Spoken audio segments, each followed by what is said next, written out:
It's 3:30 a.m. and I'm struggling to think of the date. Um, the 5th of December, year of our Lord, 2018. And I woke up about an hour ago in AFib arrhythmia, and I'm sitting around that right now. I'm debating whether I should call an ambulance or just lay here and, uh, well, my old insurance didn't cover the ambulance ride, and the ambulance ride is very expensive. It's 3:30 in the morning. I can't really call anybody at 3:30 in the morning to drag me out of here and throw me in a hospital. So this is what I'm thinking about while my heart's beating all crazy. Is how much is this ambulance ride going to cost? How long? This is the worst thing. Is not knowing when your life is going to turn upside down. Not not knowing is this is my last day on earth or not. It's like all leaving all that stuff unfinished, relationships unresolved, conflicts unresolved.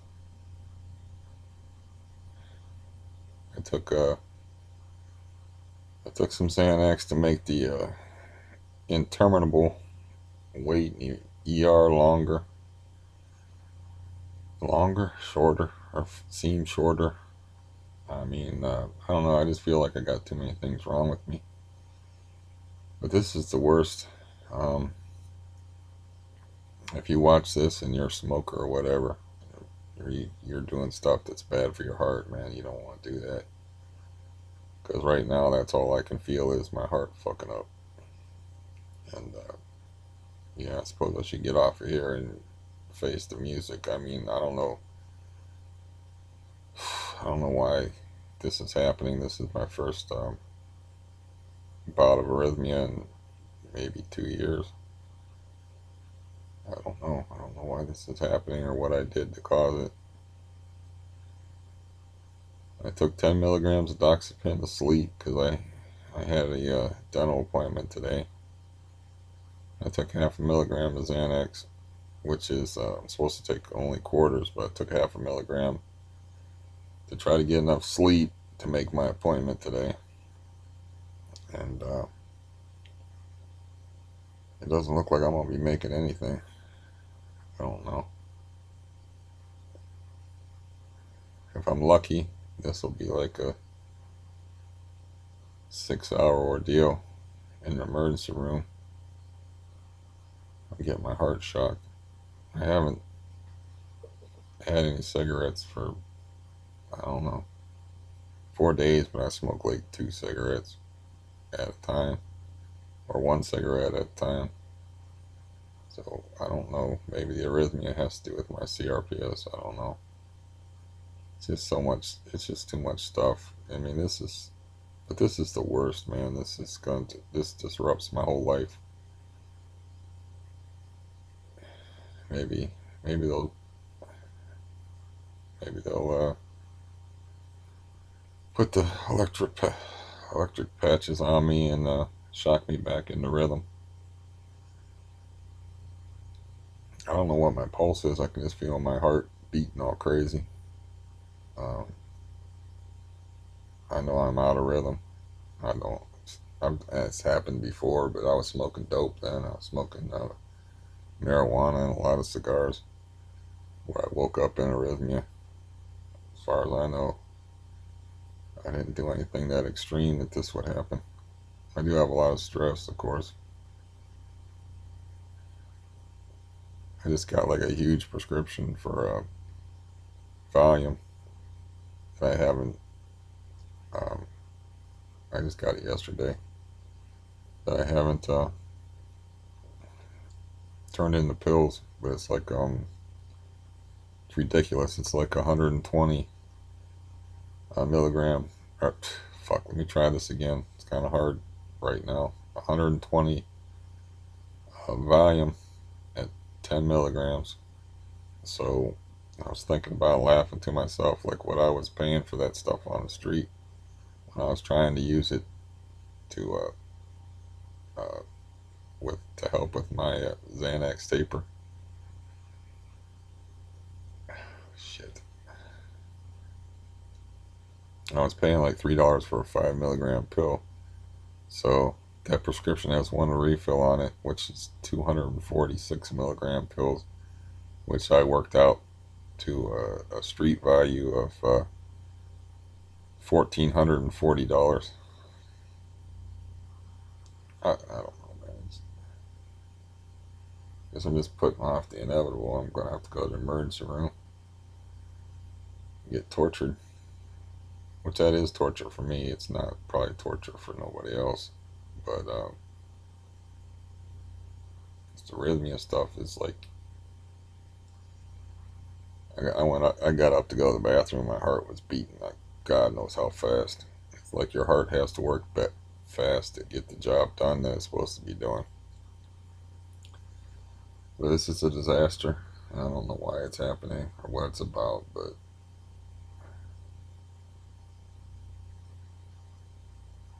or even what role benzos played is playing in my arrhythmia. I had arrhythmia way before I ever met a benzo when I was 36, so it's probably the CRPS thing. But anyways, why can't your heart just go back in rhythm yourself? Why can't I just like concentrate and make it go back in rhythm?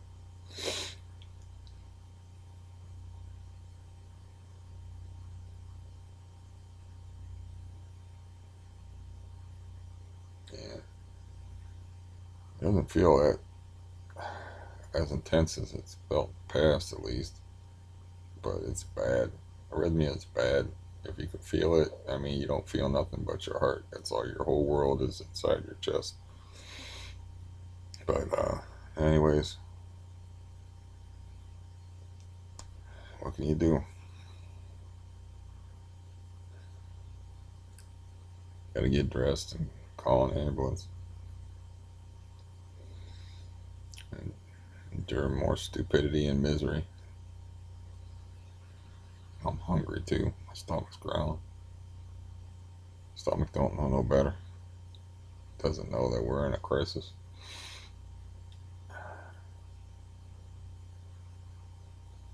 We as in me. I hope my insurance covers that ambulance ride because the hospital that's closest to my house closed down,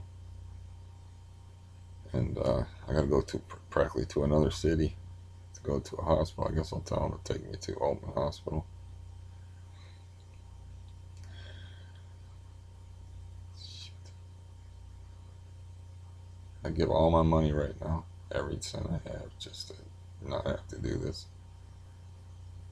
Okay. But this is part of why my anxiety got out of control. Is this can happen to me at any time?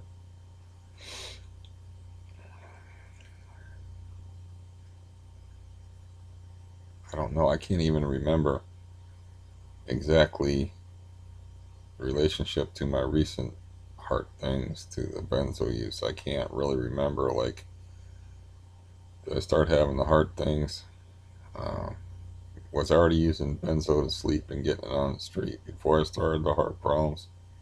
Because, like I said, I had one isolated heart incident when I was 36 when I never met a benzo. And then in the last 5 to 7 years here, would be the fourth time that I got cardioverted, which I assume is what's going to happen to me.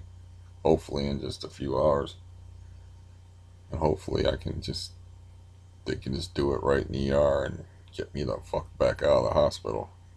And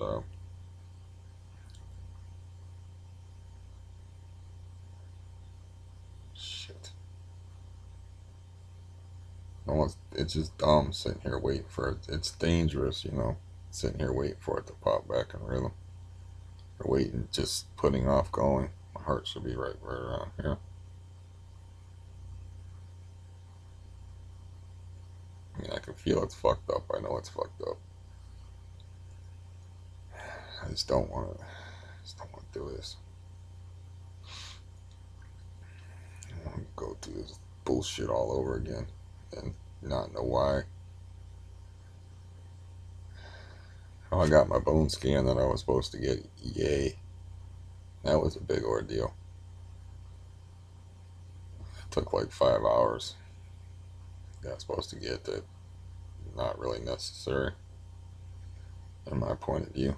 But that was like from 7 o'clock in the morning till 1 o'clock in the afternoon. The second half of it was like 2 hours on the table. I don't know. I don't know. I don't want no more of this. I don't. It's. I said I was going to give it a couple of months. I'll give it a couple of months to see if I can get to where I'm walking around again. I can't even do like I can't even walk around and do much cardio for my heart. So I don't know. And now my heart's fucking out of rhythm.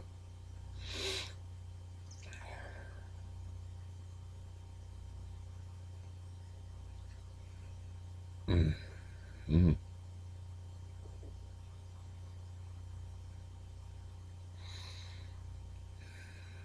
It's just I'm very upset.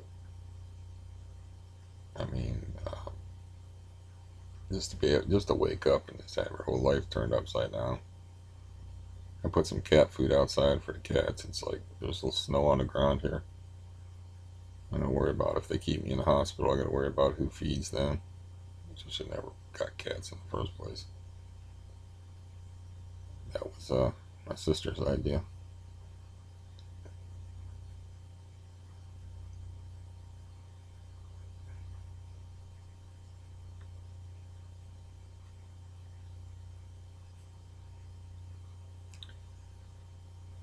Trying to be as calm as I can be, but calmness don't make your heart beat. It'll make your heart beat slower, but once you're out of rhythm, being calm, it don't matter. You can be as calm as you want to be. It's your heart's just out of rhythm. It's just functioning improperly, dangerously so. I took an aspirin to thin my blood. I took just a half a blood pressure pill. But yeah, there ain't no getting around this or getting out of it. I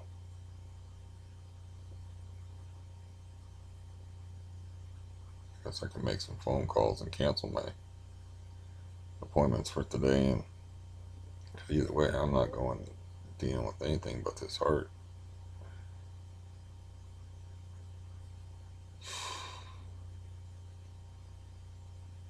Well, there's no bow to put on this one. That's for sure. It's not a heart attack. That's about the best I can say. It's AFib arrhythmia.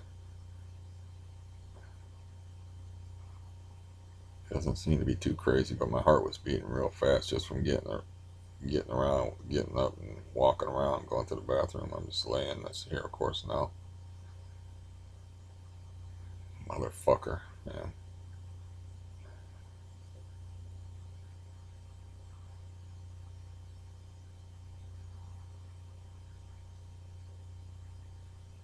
I don't want to live like this, man. There's just too many things wrong with me. But like I said, I was gonna give it a couple of months to see if they can do something for my leg or do something for me. But I don't know. I'm played on this whole living thing pretty much. It's not working out for me. It never really has. And I'm cool with the big sleep. I mean, I don't want to flirt with a stroke or nothing like that, like I'm doing now. Which is that's your risk here is strokes when you have AFib. I mean, it's too bad because I do enjoy life when I'm not being tortured physically. I have much more peace of mind than the average person. But, you know, peace of mind when your hand's on fire. You know, it doesn't really matter how much peace of mind you got, how much equanimity, or how much you enjoy living if you're suffering.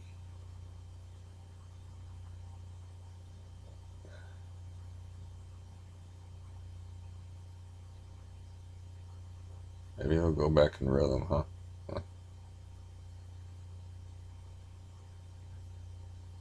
Doubtful.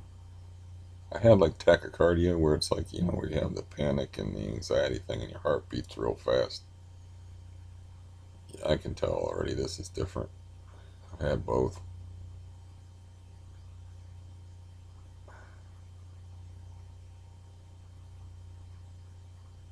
I don't know how many times I can get my heart shot back in the rhythm. This will be like the fifth time.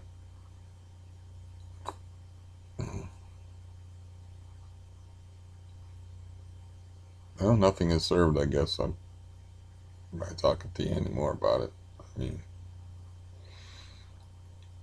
I gotta get up, get dressed, and call an ambulance. I don't have anybody I can call at 3:45 in the morning. I don't have a lot of people. Oh yeah, like when I went, I told that person when I had that bone scan, I was like, yeah, I need moral support.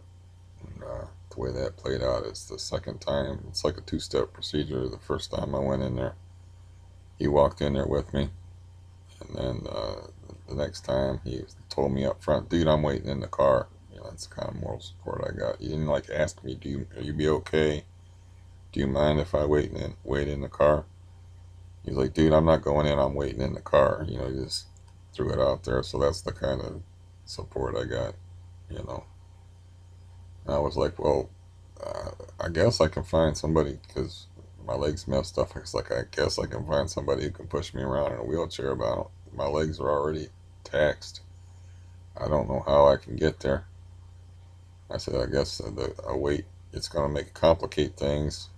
And then he relented and like he's doing me a favor and said, dude, I'll go in with you. It's all right. I'll go in with you. Like he just had a fit of temper or whatever because he probably went home and smoked a bowl and started to doze off. Smoked some weed and started to doze off, and then was irritated by me calling him and saying, we got to get back to the hospital." You know, and it just had a fit of anger because he told me that I'm not going in there. I'm sitting in the car without saying is it okay or whatever. And then he was driving like a maniac and yelling at people and swearing and stuff on the way there. But then he's like doing me a favor. He's like, well, yeah, I'll go with that. I said, look, dude, I've been through all kind of shit by myself. And I said, if you want to sit in the car, sit in the car. I wasn't happy about it. And I walked in and instead of getting transportation, I just walked on my knee. I paid for that for a couple of days instead of waiting around for them to get somebody to push me in a wheelchair. And yeah, so I ain't calling him at 3:47 in the morning. I got different insurance than I had before, so maybe I won't have to pay for the ambulance. But I shouldn't really have to even be thinking about this shit while my heart's fucking up and I'm worried about having a stroke and stuff. 'Cause you gotta think about all the logistics. Like, how much is the ambulance ride gonna cost me? Who can I call? You live alone, so there's no one to take care of your house. And man, I don't know how you're supposed to keep from being depressed when you got a life like this one. Whew.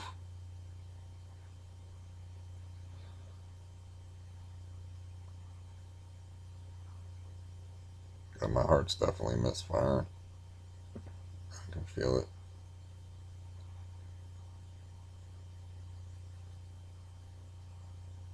And I got those stupid conflicts with family members. Like, it's like, man, people are just self-involved. It's like, you know, why do you want to lay any other burdens on top of me? I got enough burdens. Anyways, that's my situation. And I'm just going to go ahead and put this up. What the fuck? What do I care? And it isn't a benzo update. It's an update on me, I guess. My benzo update would be I finally have enough volume to where I can switch from Xanax to Valium, and I'm follow the Ashton method. And now this happens, and I'm probably going to be in the emergency room here in about an hour. It's like it's such a laundry list of problems. It's like if you have a few problems, it's one thing, but if you got all my problems, CRPS, can't walk, bad heart, you know, benzodependency, neuropathy, blah blah blah blah. I'm gonna have to recite all this crap. It's like, why don't they just like put me out of my misery? Just like, this is enough. Just the idea that you could like be minding your own business and wake up and be in arrhythmia, and because you had maybe I had a bad dream or something, I don't know, and your whole life gets turned upside down.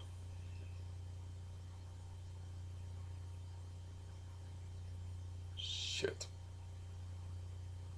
Anyways, well, that's how I'm doing. It is what it is, man. Probably won't, with any luck, I'll pop back on here and tell you that very briefly, no doubt, because I'll be exhausted. I'll tell you that they shocked my heart, put me back in rhythm. They put you under for that with like an anesthetic, of course. I'll be all groggy and shit. I don't know. I don't know why people want to keep living. That's like why they're so afraid of death. That they want to keep living no matter what their circumstances. Because they're that afraid of death, or what puts those ideas in their head that death is such a horrible, awful thing to be feared. I guess religion, partly to blame, uncertainty. With me, my main thing is like I got a whole bunch of stuff unfinished and undone that I wanted to do. And then, of course, I worry about the people that I would leave behind if I do have a massive stroke or something here. Because of this AFib that I'm putting off calling the ambulance for.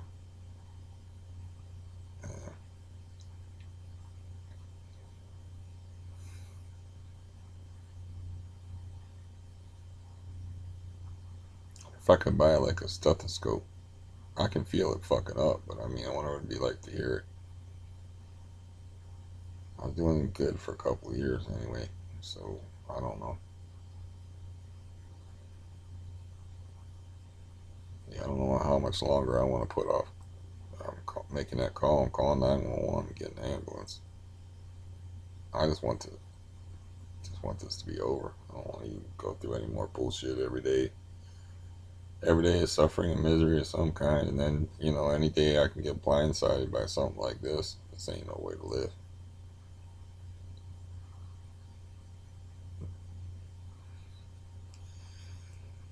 Anyways, yeah, like I said, if you might hear from me again in like within 24 hours, definitely. And I'll tell you that I got cardioverted. If that's all they have to do, because they did it to me on an outpatient basis. I was in the hospital for only 5 hours, and sent me home. I had to get a ride home. That's another fucking matter. I always felt like a lovable dude. How everybody got maybe a higher opinion of not everybody, but some people got a higher opinion of themselves and merited. I always felt like a lovable dude, but here I am already thinking ahead. Like, who's going to give me a ride home? Like, who can I get? And I don't really have anybody. I'm not completely alone, but I'm pretty alone. Last time, like when I got cardioverted, and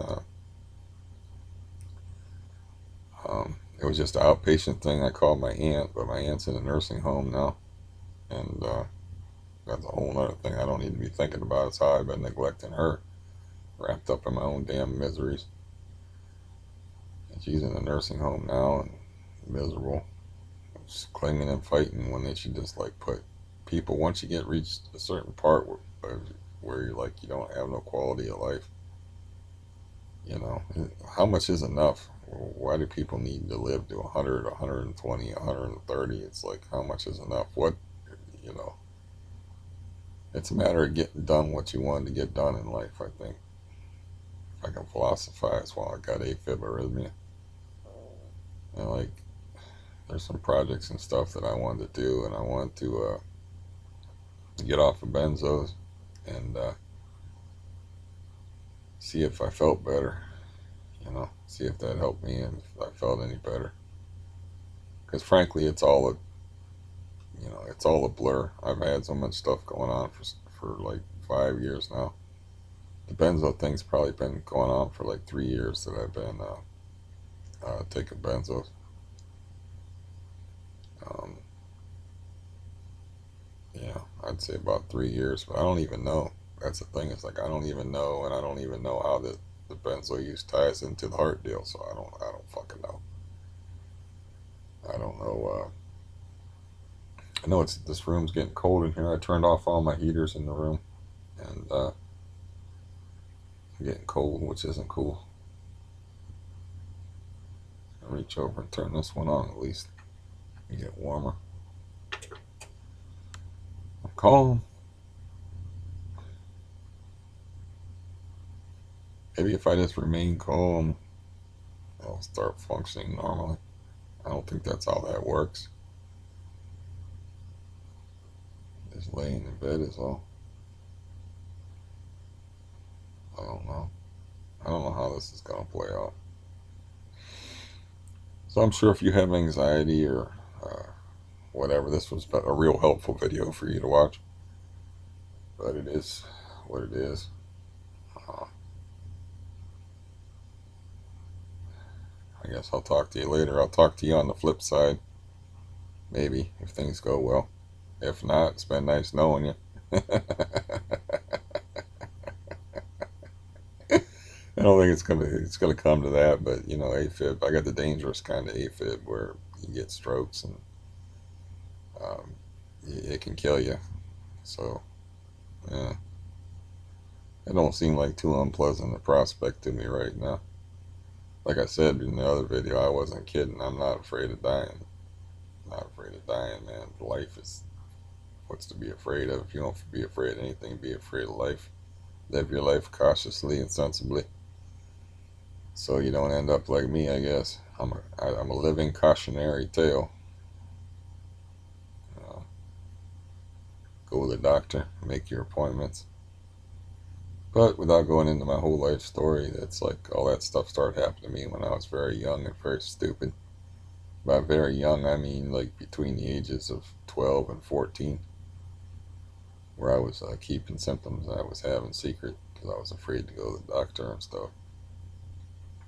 I'm still afraid to go to the doctor, but not as afraid. Oh, Christ. Right now, I'm just putting off doing what I have to do. So, like I said, I will perhaps see you later, perhaps not. We'll see how this goes. I'm sure I'll be alright till just like cardiovert me and shock my heart back in the rhythm. And I was looking at a bad day. It's a bad, bad day.